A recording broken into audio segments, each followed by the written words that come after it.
talking about comedy and time travel today, so I'd be quite interested to hear from you about the comic possibilities of this specific idea, and what you landed on, and because there are many things that we saw there which are specific to that episode. So yeah. Yeah, I think you couldn't do too many of them. You could. It's kind of a one-off, really. We used to do a time warping episode per series, Right. in one way or another. Yeah. But that was kind of the best one we did, really. It was a one-off, I think. I went round to his house, and he had an organ. This type of organ. He had this type of organ, a Casio, and he said, "Watch this." And he spoke into the microphone, and he went, "Bitter," and then pressed it, and it came back, went, "Erskib," and I went, "Oh shit." Now I know what we're in for. And that was really the first genesis of that show that I certainly... You immediately came and asked me for more money, Ed, I think, at that point. Yeah, I think so, yeah. I said, do you get paid for being backwards? No, can I have more days shooting?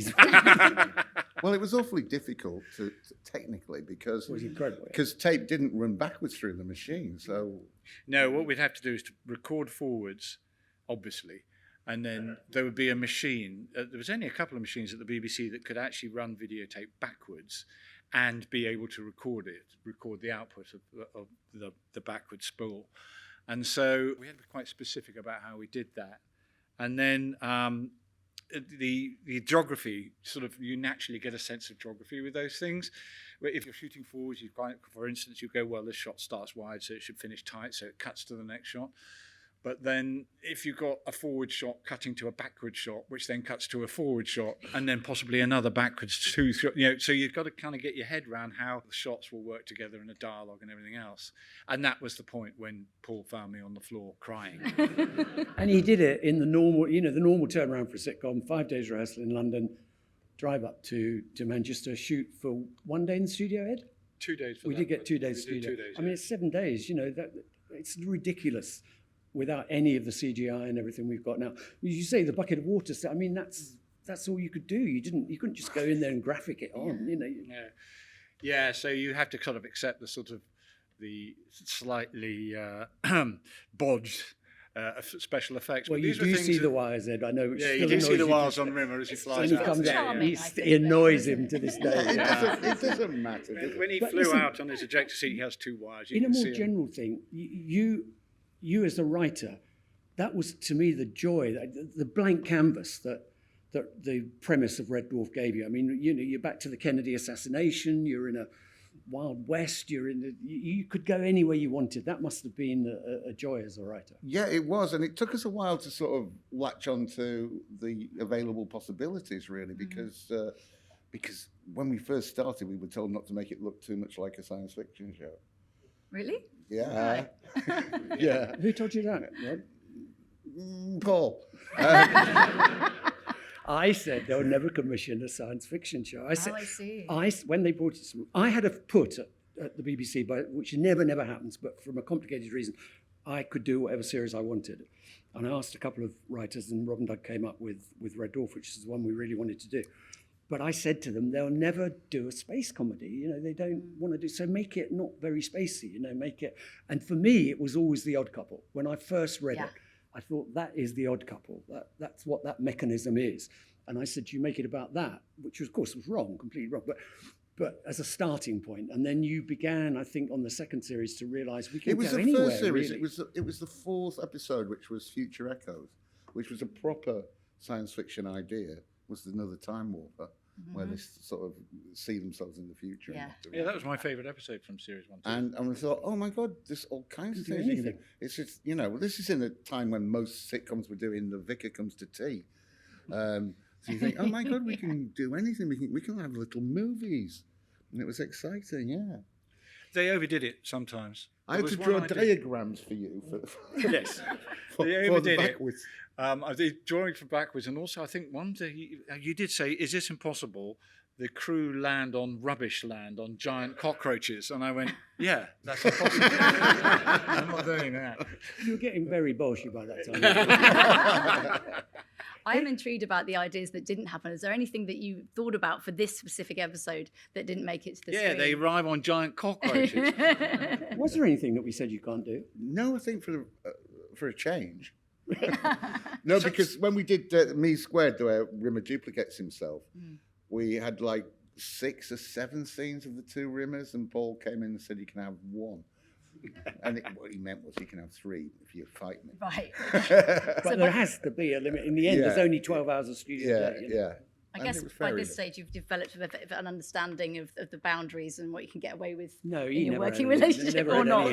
It's your job. It's your job to push those boundaries, isn't it? Yeah, I mean, it's a voyage of discovery sometimes, but there was one wonderful stage direction which said we pan across some photographs in a developing room, and the photographs all have animated figures in them, and the camera goes across it, and they have animated figures of them all featuring Crichton, and at the bottom it said, this will be done with a blue screen. Anyway, we managed to do it. It's good. I mean, the challenges are out there, so you have a go and see what you can do. That was just, that technology was only just sort of catching on really then. And before that, we used to say, do it with Quantel. Quantel, which was a machine called Quantel, which could do basic effects. Okay. Really basic. Do this on Quantel. I used to get those scripts from yeah. Watching that again, have you had any memories about the actors and their responses to this specific episode? What did they think when that script landed? They kind of took to it very well. The regulars loved it. They that loved it. Poor woman who had to come in and just drink a cup of tea and spit out an eclair. Yeah. And she didn't know what was going I remember talking to Danny at the end, that shot at the end. And I said, what he's got to do is, it's the Alec Guinness scene from Bridge Over the River Kwai when he comes out of the box. And Danny did that. I mean, he knew the film. It's very, very fun. Maria Friedman, it was even then a very accomplished actress. Yeah, she was went West on to End become a stuff, major West End star, and now is directing the Sondheim revival that's in the West End at the moment. I mean, she's a very, very major figure in the theatre. Yeah, we've kicked off a lot of their careers, didn't we? You started it. Any particular favourite moments from that episode, having watched it back again just now? Oh, the fight's got to be the fight. Yeah.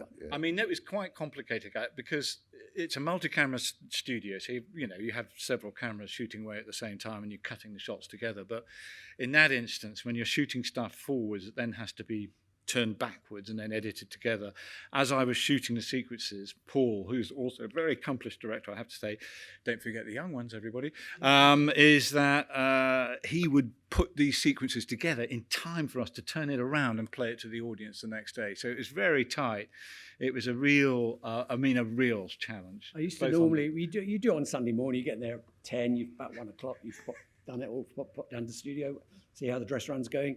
I think about 5:30, I phoned Ed and said, Ed, I might just, it was the most atrocious day I ever had in any suite. But then he had to put it all properly together in the final thing. But it was fantastic showing it to the audience, wasn't it? Yeah, so we needed to show it to the audience to get their reaction, and we loved it. Actually, and my favourite bit is the Wilma Flintstone scene. That is such a beautiful piece of writing. But Ed, so having shown it to the audience, of course, you then had a problem with the audio, didn't you? Yeah, so we had the audience, so we played backward stuff to the audience, who then laugh forwards, obviously, as you would, to backward stuff. So now we got audiences on the stage during the variety act, applauding backwards, with people in the audience at Manchester in the studio laughing and applauding forwards. So just separating those two things in the edit was an interesting exercise, which we only just pulled off. But it's interesting. But I tell you what also I love about it is that trick of reversing film. That was invented in the silent movies by Buster Keaton and Harold Lloyd and people. That's how they achieved a lot of those effects of, when Buster Keaton stands up like that and the thing collapses. Did they shoot that backwards? That's how they used to do those. What do you think? They just... Oh, God, no. It really fell down on him. And so it's just a joy to, it's a technique that's been known. And actually, it's much easier on film because on film, obviously the sprockets just run backwards. The trouble is on video, you can't just do that. But it's a joy to do something that was an integral tool of the early silent comics. Nice. And I'm really proud of it. And when we were doing the commentaries during pandemic, there was a little hole in the pandemic where you're allowed to go to the cinema, and I went to go and see that film Tenet.